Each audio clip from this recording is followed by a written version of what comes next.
नमस्कार मित्रांनो, आज आपण 10वी विज्ञान भाग 1 कारणे द्या हा प्रश्न तुमच्या परीक्षेला 2 मार्कासाठी विचारला जातो. तर आपण या व्हिडिओमध्ये असे काही कारणे द्या हा प्रश्न बघणार आहोत. त्या अगोदर जर तुम्ही नवीन असाल, आत्तापर्यंत चॅनल सबस्क्राईब केलं नसेल तर प्लीज सबस्क्राईब करून ठेवा.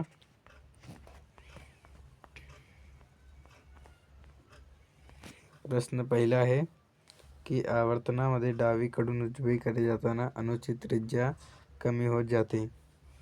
त्याचे उत्तर आहे की आवर्तनामध्ये डावीकडून उजवीकडे जाताना एक अंकाने अणुअंक वाढत जातो. त्यामुळे कक्षेत एक इलेक्ट्रॉन वाढत जातो आणि केंद्रकावरील धनप्रभार वाढत जातो. या वाढलेल्या धनप्रभारामुळे इलेक्ट्रॉन केंद्रकाकडे अधिकच खेचले जातात. त्यामुळे अणूचे आकारमान कमी होते. म्हणजेच आवर्तनामध्ये डावीकडून उजवीकडे जाताना अणूची त्रिज्या कमी होत जाते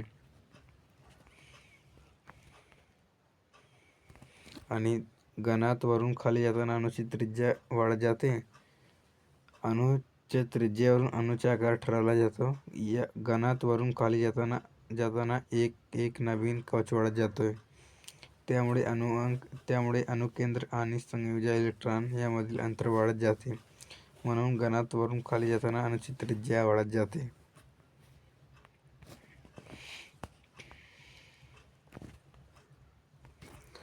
चुनखडी तापवून मिळालेल्या वायूत ताज्या चुन्याच्या निवडीतून जाऊन दिल्यास निवडी दुभाडी होते. चुनखडी तापवल्यावर तिचे अपघटन होते आणि कॅल्शियम ऑक्साईड व कार्बन डायऑक्साईड वायू तयार होतो. कार्बन डायऑक्साईड हा वायू चुन्याच्या निवडीतून प्रवाहित होत असताना अद्रावणीय असे पांढऱ्या रंगाचे कॅल्शियम कार्बोनेटचे तयार होते. यामुळे चुन्याची निवडी दुभाडी होते. आणि खाद्यतेल दीर्घकाळ साठवण्यासाठी हवाबंद डबा वापरणे योग्य ठरते. खाद्यतेल दीर्घ साठवण्यासाठी हवाबंद डबा वापरणे योग्य ठरते. कारण खाद्यतेल दीर्घकाळ ठेवल्यामुळे त्याचे ऑक्सिडीकरण होते, त्यास खवटपणा होतो, त्याची चव बदलते, त्याचा वास बदलतो. हा खवटपणा टाळण्यासाठी खाद्यतेल दीर्घकाळ हवाबंद डब्यात साठवणे योग्य ठरते. त्यामुळे त्याचे ऑक्सिडीकरण होत नाही.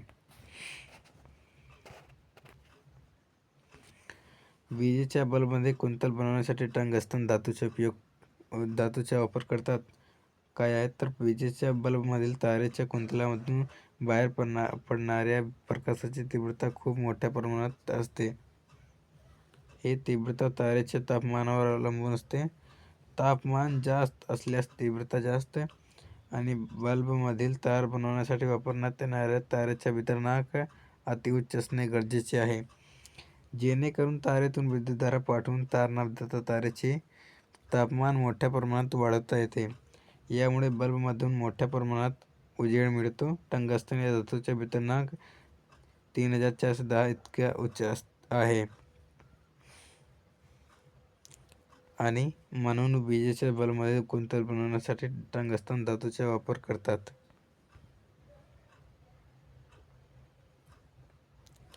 आणि विद्युत परिसरासाठी तांब्याच्या किंवा ॲल्युमिनियमचे तारा वापरतात. तर काय आहे की पहिला आहे की तांबे आणि ॲल्युमिनियम हे उत्तम विद्युत वाहक आहे. तांबे आणि ॲल्युमिनियम या दोन्ही धातूंची रोधकता खूप कमी आहे आणि म्हणून ज्यावेळी यातून विद्युतधारा वाहते त्यावेळी निर्माण होणाऱ्या उष्णतेचे प्रमाण खूप कमी असते. म्हणून विद्युत परिसरासाठी तांब्याच्या किंवा ॲल्युमिनियमचे तारा वापरतात.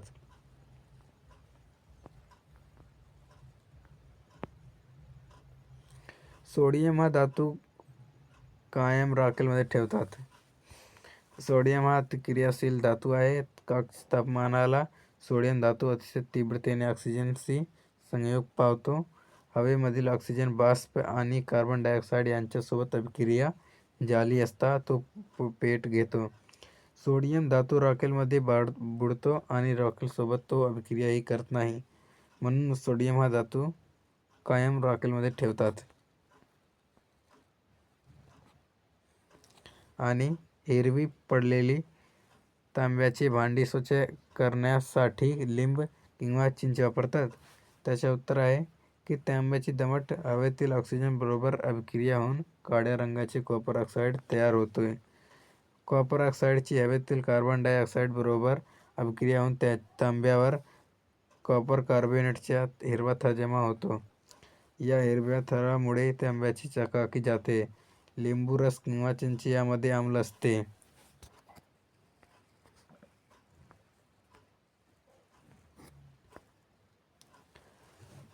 या आम्लात कॉपर कार्बोनेटचा हिरवा थर बिघडून तांब्याची भांडी पुन्हा स्वच्छ होतात. म्हणून एरवी पडलेल्या तांब्याची भांडी स्वच्छ करण्यासाठी लिंबू किंवा चिंच वापरतात. अशा प्रकारे मित्रांनो आपण कारणे द्या हा प्रश्न बघितलेला आहे. त्या अगोदर जर चॅनल सबस्क्राईब केलं नसेल तर प्लीज सबस्क्राईब करून ठेवा.